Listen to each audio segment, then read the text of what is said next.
I'm Maria Menounos, and you're tuned in to AfterBuzz TV, the ESPN of TV talk. Now, let the buzz begin. Hey everybody, welcome to the Council of Dads After Show, episode 4, the 6th stage, which we quickly find out is desire. Wow. Can be healthy or can be dangerous. Well, lots to talk about in this episode. But of course, my name is Sean McHugh. I am your moderator / chief of crime. Although I think in this episode, I did not cry. I'm excited for myself for that. I am joined by an amazing group. First off, Miss Chae Jones. Hello, Chae. Hey guys, I'm so excited for the 6th stage of grief today. Let's talk about it. And of course, Mykell Barlow. Hello, Mykell. Hi guys. Love getting ready to talk about some desire. I'm into it. And of course, my homegirl from Philly, Chae. What's going on, Chae? Yeah, I mean, I was watching this episode like this. Yeah. All right. So yeah, there's a lot to talk about. So first we got Robin having sex dreams. We got Theo getting his swagger on. And then of course, Luly and Evan have bought the money pit. Oh, such a shame. And of course, then we also have our awesome special segment with Mykell highlighting another TV dad. So stay tuned for that. First of all, total thoughts on the episode. Let's start off with Chae. What are your thoughts? It was one of the most uncomfortable episodes of TV I have ever watched. I was like, ooh, squirming in my seat. So we'll get more into that because I'm a prude. So stuff like that, I'm just like, what? So, Okay. lot of roller coaster of emotions. Awesome. Mykell.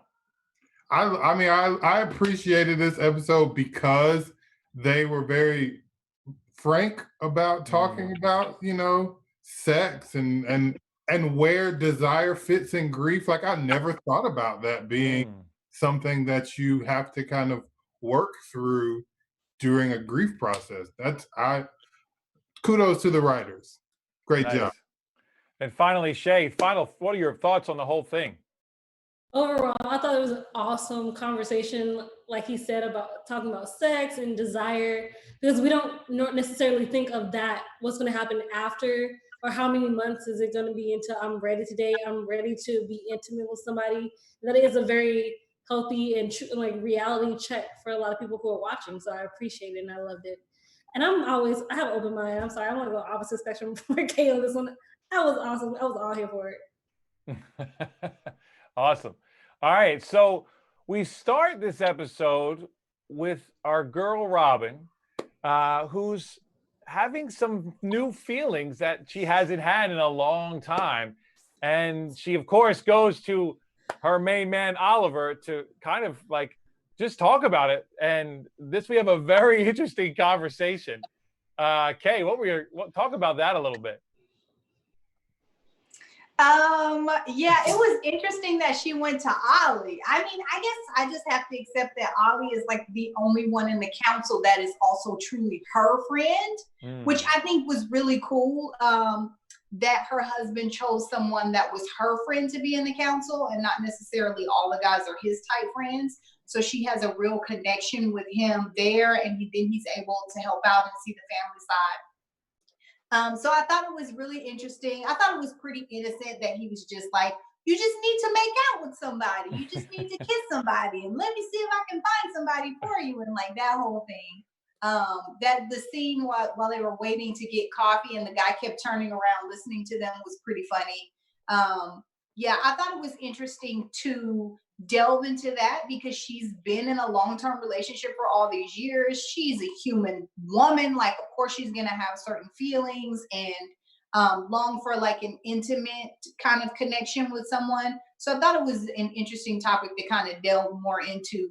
I was surprised that Ollie took it that well. He wasn't like, he didn't make her feel guilty, like, oh, but he's only been gone for 5 months. It was none of that. It was very supportive. And I think it just proves how good of a friend he is to her. Nice. Mykell, she said it'd been 7 months since he'd been intimate. Do you think that's, I mean, obviously it's long if you're used to it, but as a grieving person, it was interesting to me the timeline on that. What were your thoughts on that? I agree that it was kind of a dicey thing for me as a viewer. Like, it's not even been a year, and I get that you're a human, and it's fine to have drink. I mean, like, she's having drinks. She wasn't like actively going out and like hooking up with random people, but so I get it. But I think that's why this was such an eye-opening episode for me, because I was like, wait, so that is an actual part of grief. It's like, okay, I still have these kind of carnal desires that are a part of being a human. They don't go away because I'm sad or because I've lost the person that I love. Like, I still want sex. I still want to feel desired. And it took a minute for me to swallow that pill, to be honest, because I've never been in the situation, but and it's also never crossed my mind that people who have been in that situation would have to endure that or deal with that, even on a mental level. Like, okay, I'm not cheating on my husband who's been dead for 7 or 5 months or 6 months, or is it just a part of the process? It's a good conversation, I think, to have and to start with this episode. Nice. So, Nyjah, Oliver advises her to check out this blog about essentially a woman who went through the same thing. And we find out that they do this kind of thing where you'll just kind of meet up with someone kind of randomly and just make out a little bit, not full on sex, not a whole intimate, not a relationship, not a date necessarily, but just to kind of have some intimacy. And then, of course, we get introduced to a doctor who just happens to be leaving in like 2 weeks. What were your thoughts on that? Okay, Chae, real quick. Oh, I'm sorry. Did I say? I'm so sorry. My bad. I was waiting. No, you're good. It was just like really confusing. It got me. To answer your question, serendipity. I'm gonna call it that. You start looking for a guy you just want to make out with. He just shows up at your door. He's leaving in a week. Oh, thank you, Lord, for sending that to me. I won't have to see this guy again. He won't be around my group. He will never have to meet my kids. I call it serendipity. However, I'm down for it. I actually appreciate it. I thought it was cool because instead of maybe Ollie finding her somebody, she found one on her own with no help from anybody. She did it herself. And I appreciated that. Nice.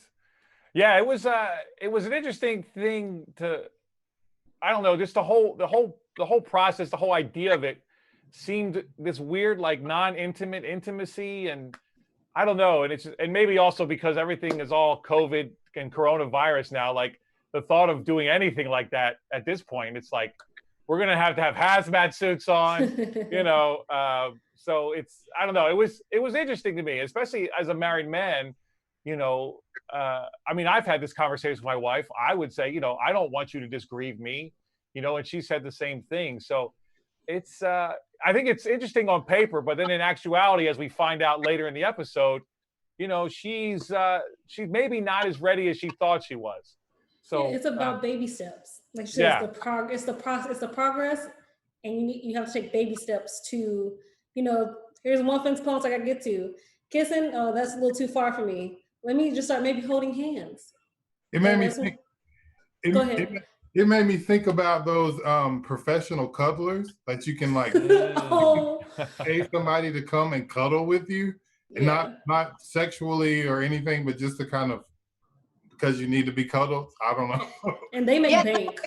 A real thing called skin hunger. Like when people have not had physical contact with other people, it is a real true thing. Like, I mean, I've been married for 20 years, but it's a real thing called skin hunger where people just need physical touch. So when they were in the car and they just held hands, I was like, that's what she needed. She needed someone also to see her outside of the widowhood, momhood, poor friend, that whole thing, I feel like. And I thought it was really cool that the guy was really low key and was able to do that and it be not sex, for it to be not sexually, involved. Anyway, and he related. Yeah, he related to it. Yeah, because of his dad, or when his what was it? His His- mom like, died, right? His stepmother. Yeah. So his mom had died, and he remembered his stepmother or that first moment for his dad. So he, So that was, I thought that was a nice scene. The way he was like, "This is all you. Like, we can do anything, we can do nothing." And then I thought it was really a nice move when he said, "Tell me about how you met your husband," right? So like, that was like such a beautiful moment of like, let's forget about this whole kissing thing for now. Let's just talk as people. So that was handled well. Awesome. All right. So now our boy Theo, he has a football jersey on. Apparently made a big catch in a game, and now he's got some swagger. Now he's got two girls kind of chasing after him, and apparently they're older too. The seniors. Yeah, a man after my heart. I always like the older ones too. So. Mykell, talk about this scene a little bit. I was surprised that he made the team. We just kind of that part, Mykell. I thought it was gonna be a whole thing because he's so like little, but it apparently wasn't, and he's like killing it on the field and stuff, and so I'm proud of Theo for that. Look,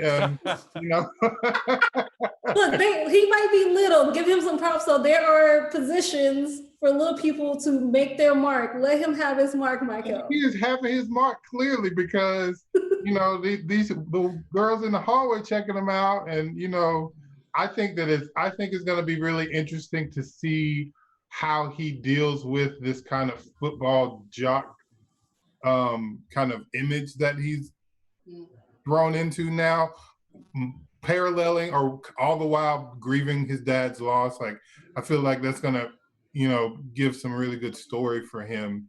But I also, like I said, was under the impression that it was gonna be a struggle to make it. So, what do I know? Great. So Chae, he's at the restaurant with Anthony, and he kind of lets it slip out that I might have some people interested in me. And of course, Anthony, says, "Well, what do you mean?" He's like, sex, drugs, rock and roll. Which I respected. Yeah, no, I was like, wow, just put it out there. And then of course, Anthony's like, "Oh, you're funny," But then he has to out him a little. Talk about that whole scene there. Personally, I don't really think it was just outing so much as he's like stepped into his actual role of being a counsel of the dad member. So he feels that he has to do his part a little bit. And he might have been Theo at one point. So I think he also wants to impress upon him the dangers of actually going forward with sex if that's something he wants to do. And obviously he's not his dad and he's going to need backup, which is where Robin came in. But it was an awkward but funny conversation for me. Watching it as a viewer, I'm pretty sure that's mortifying for any child who parent or pseudo parent wants to talk to them about sex, especially because Anthony's always been the cool one. So now he's taking a little bit more responsibility, and maybe Theo's not used to that either. Yeah, I think that might have been the worst sex talk ever. And I know it made Kay uncomfortable. So Kay, I got to hear your thoughts on this whole sex talk. I mean, I was just like, what? I have not to brag, but I'm an expert at sex talk. Not sex talk. Oh my gosh. Anyway, oh wow. But my sister called me up with my niece because she didn't want to give my niece the sex talk and was like, "Can you come down? Can you come visit? Talk to her about what?" I was like, got it. I've read many a book, even with my own kids. Like, the sex talk is something you start at 2. You know what I'm saying? You don't do the sex talk at 15 and throw a kid a condom and be like, "It should be love, good luck." Like, no.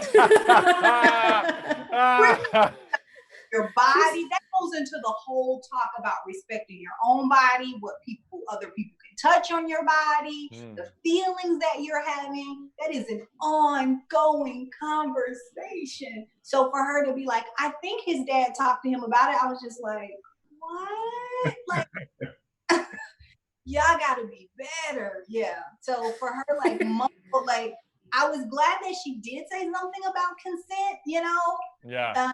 but then she didn't say anything about protection. It was just like, because he was just like, I will throw up or I can leave. Which one do you want? Oh, why would you say it when he's getting ready to go too? She was like, oh, hold on. I was like, it is not a 3-minute conversation. No. He's literally going to the party that he thinks he's going to have sex at right now. It's too late. Yeah, I was like, no, this is probably the worst. I do not think it is inaccurate though. I think a lot of have a spur of the moment sex talk one time. They give you like 3 facts and then they're like, expect you to be responsible, which is insanity. I just want to say, but I don't think it's inaccurate. I think it's insane. Mykell, was that reminiscent of your sex talk when you were younger? I come from a pretty like loose-lipped family. Like they're pretty open about talking about sex around you. Like not directly at me, but like when I was growing up, the adults would talk about it around me. And so I think that they were under the impression that I didn't need to have any kind of conversation directed to me. And so when I got to that age, my mom was just like, well, she backtracked. Eventually we had some really good discourse. But at first she was like, just don't bring no babies in the house. Like that kind of like, wrap it up and don't bring babies home. Like that was it. Like my mantra, don't bring no babies home. That's like my mantra. I mean, that is true. But I think that I feel like for the situation, they did an okay job. I get that it was like spur of the moment and like not very well rehearsed, but they covered a lot of the bases. Like you want to look for somebody that you're in love with, but in the instance where it's just like carnal bodies taking over kind of thing, make sure you have consent and like make sure that it's something that both of you want to do. But Kay's face right now. I know. I love Kay's face. I'm not saying that is the end all be all of the conversation, but I think that they did what they had to do in the moment because they realized they had dropped the ball and that no one had been talking about it with them. I mean, they discussed that crab sandwich from last week more. You know I will agree. They didn't do a good job, but I guess it was better than nothing. Although I think Theo might disagree. Yeah. So Chae, you alluded in the beginning to you thought they were going to zig with this party, and they zagged, and we get introduced to this amazing. What was it called? It was called Dead Parents Society. Thank you, the Dead Parents Society. So Chae, talk about that whole moment, that whole scene. That was an intense scene. I personally thought that was Freya the black one or the white one? So just for the girl was. If you got anybody, okay, cool. I don't remember their names. So either Jules, so it was Jules and Freya. I was trying to remember which one. Black girl, I think. I thought Jules was a black girl.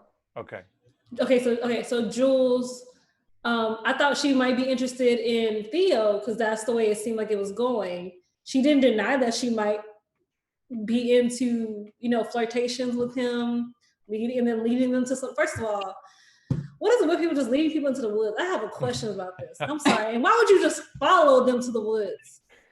You don't know these people. Like, those are things that are running through my head at that moment. But cool. And then you go into a gravesite and you stayed. So we're just gonna keep on that one. But I think teen boys will follow a hot girl anywhere.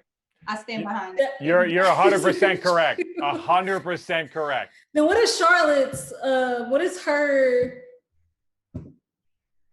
I'm trying to get the right word.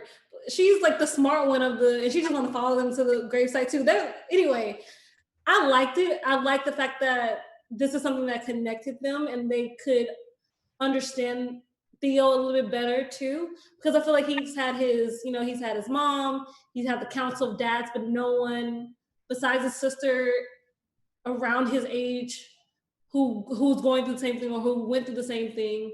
Because everybody's stage of grief and what they go through is different.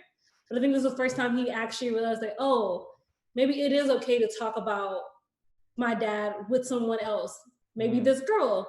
And if it maybe leads to a relationship, we'll find out. But actually, to just be a kid who lost their parent, that's cool too. It was like a very resigned moment I think I've ever seen Theo be, but he seemed almost happy. Like not even happy, just content. That's the word I'm looking for. He was content in that moment. Yeah. Kay, so since you said that they zigged when they should have zagged, talk about that. What were your thoughts? It was zagged. It was just a nice surprise, and I like to see it. I felt like Chae said, you know, I think that not that he felt happy to be in the group, but I think for him it was an authentic connection, and I think that especially at that age, having endured that trauma, you know, having people who understand probably is going to be a huge benefit to him moving forward. So I thought it was really cool on the writer's part to think of that. I thought it was great to bring the girls in. Thought it was really surprising to have it be a little bit of a flirtation still there also. You know, we are in this club, but then also, I think you're kind of cute, or I kind of dig you, or whatever. I also really gained an appreciation for Theo as a big brother in this whole scene, because Charlotte is there with him, and you know, she has her instrument, she's nerdy, you know, and he wasn't like he was too cool to be with her. You know what I mean? When she was like, we want to show you something, he's like, well, I got my sister with me, you know, and she was like, bring her. You know, he wasn't like, when the girls come around, don't look at me or don't stand by me, or, you know, and he just kind of embraced her, and they were all doing it together. And I just thought, what a good big brother. Yeah, it just made me really appreciate Theo more. Nice. All right, Mykell. So, you know, then we get that crazy scene where he's all good. I got some new friends. I'm just driving my sister home, and I see my mom making out with some random dude. Oh my God. Theo like loses his mind. Talk about that scene. Theo, okay, first of all, Theo's probably the last person that needed to see that. Not just because it's his mom and some random dude, but because he's probably the one who is dealing with his grief the least. Like, he is still very, very angry, partially due to his age, but also just like he's keeping a lot of things internal. And for him to see that, I feel like if I was in his shoes, I would have exploded in the exact same way. But, you know, parental respect aside, because there was a lot of there was a very disrespectful vibe going on in that household in that moment. But I also think that he was correct in his response. Like it's not even been 6 months, and you're in the car. All I know is I see you in the car kissing some guy that's not my dad, who hasn't been dead that long. And what am I supposed to do? We haven't even, like, you're gonna come to me talking about sex and like find somebody you love and all this stuff, but then not even 5 hours later, I see you kissing some guy that I've never seen, you barely know, and like, what am I supposed to do besides get really, really, really, really angry? But I do think that he could have been more respectful in his reaction to his mother. Oh yeah, because in any other house that looks like a color like ours, would you got slapped real quick? I could she not heard that though. I like how she just kind of sucked it up and left him alone, because she knew she was in the wrong. Like, there was no more explaining to him. He didn't want to hear anymore. You could just tell. I mean, he was hurt more than anything. He was so hurt. I felt so bad for him, because I don't even think it was about, you know, like, you're cheating on my dad type of thing, but like, you're not disclosing to me. You know what I mean? On me to open up, and you want me to share, and you're trying to direct me in a certain path, and, you know, tell me the right things I should do, but then you're not being straight with me, which is like the number one, like, parental sin. Like, what kids not forgive is hypocrisy, number one, and they have like a detective for that. Yeah, and I think that it's even worse because he was just kind of found this, he found this group that he didn't feel so isolated, because I think a lot of his anger it stems from him just being wrapped up in himself, and in his own, like, not dealing with his emotions. And he found these people that made him feel apart, like made him feel like he wasn't by himself or alone in his grief.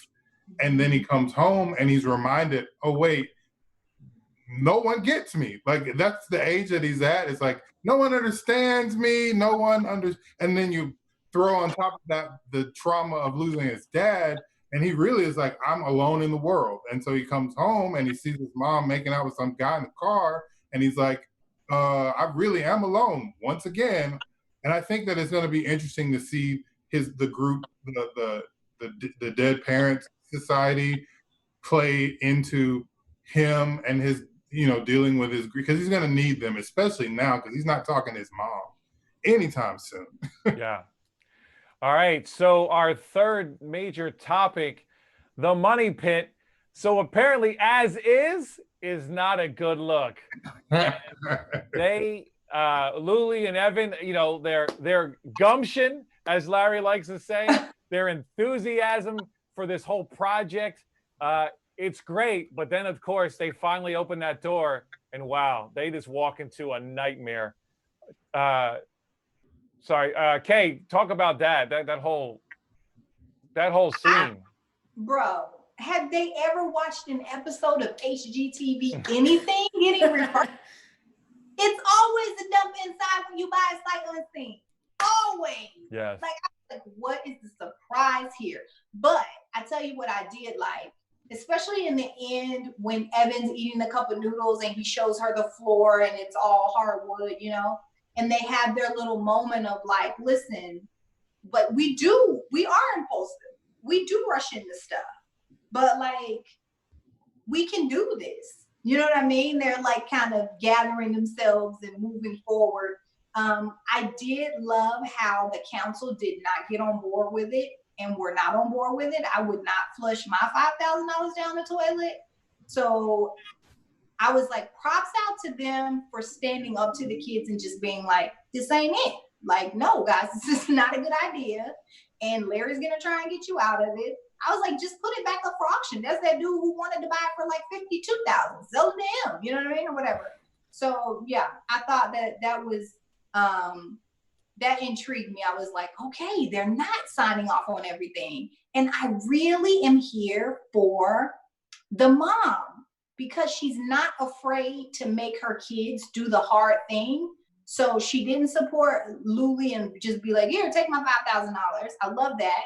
And then she said, I don't know if we're going to talk about Larry later, but in the Larry situation where he tries to get her to fix the thing for JJ, she says kids get disappointed and it's okay. And we're not going to fix it because that's just how it is. So I thought that they would really have her brand down as a mom, and I'm here for it. So I really like that idea of kids get disappointed and it's okay. And it seemed like that was kind of the idea that continued throughout the show, especially when it came to Luly and Evan and supporting them in their like haphazard, foolishness.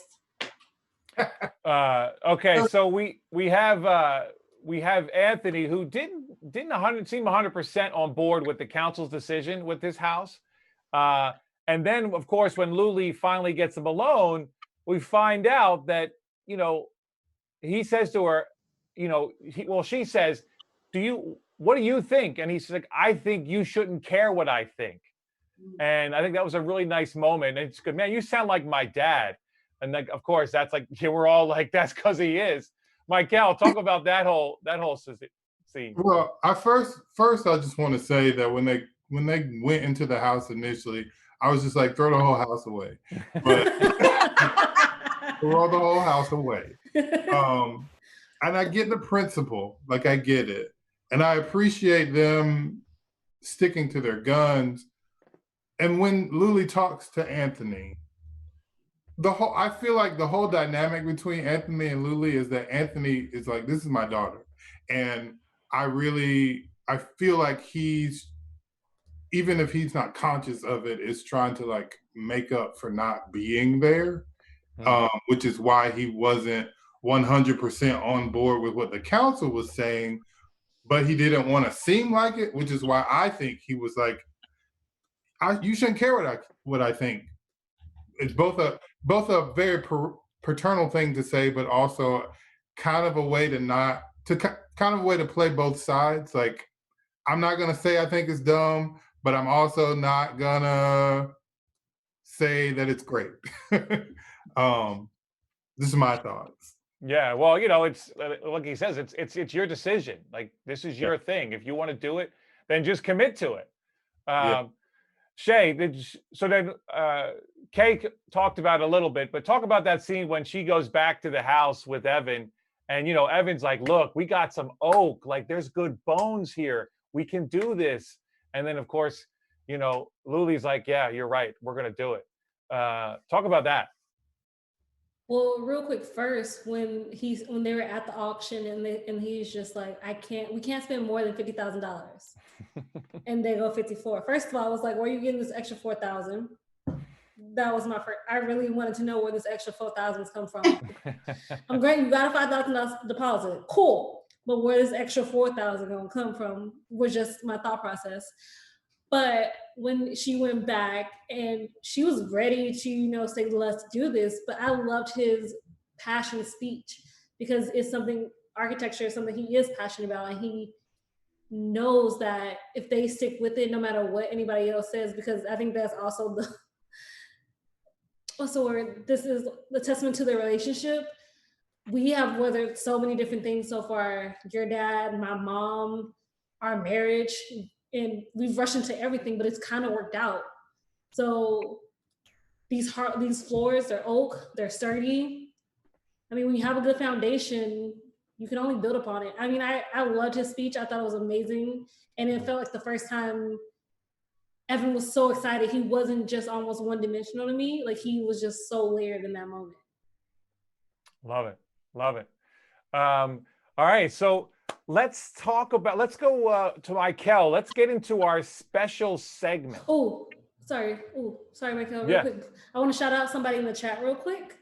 Zachary Bush. He says hi. And then he says that, do we think that Peter and Oliver are over? Ooh, that's a good. Well, it's funny. I was going to bring him up later, so I'm glad he's back, because he had mentioned I think the husband's going to cheat last week, which I was going to get into, but now we're here. Mykell, let's start with you.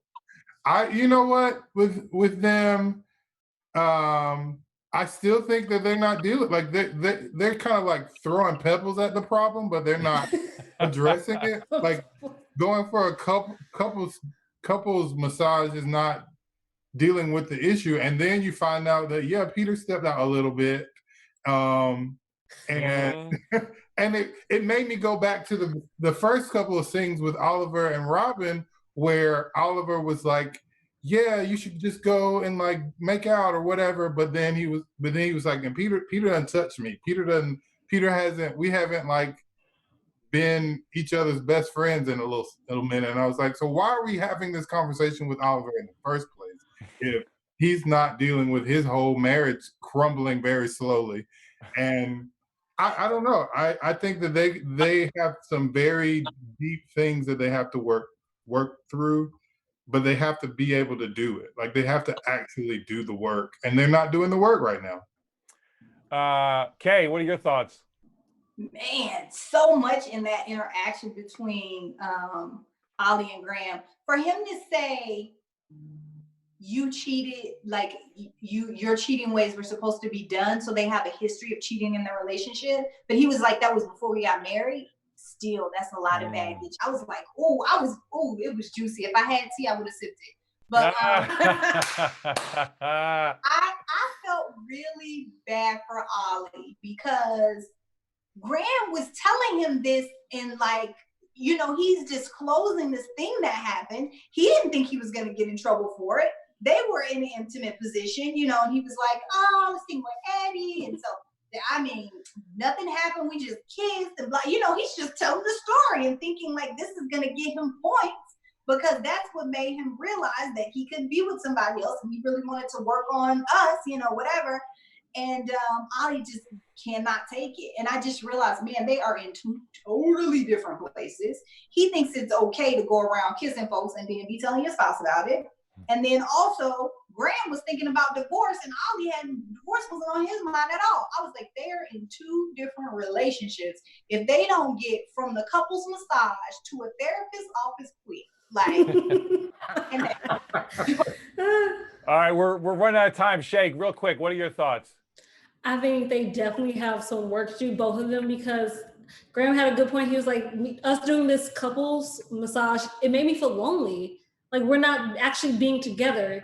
We're together, but it's like we're, like Kay say, on two different opposite situations. So both of them need to figure out what they need.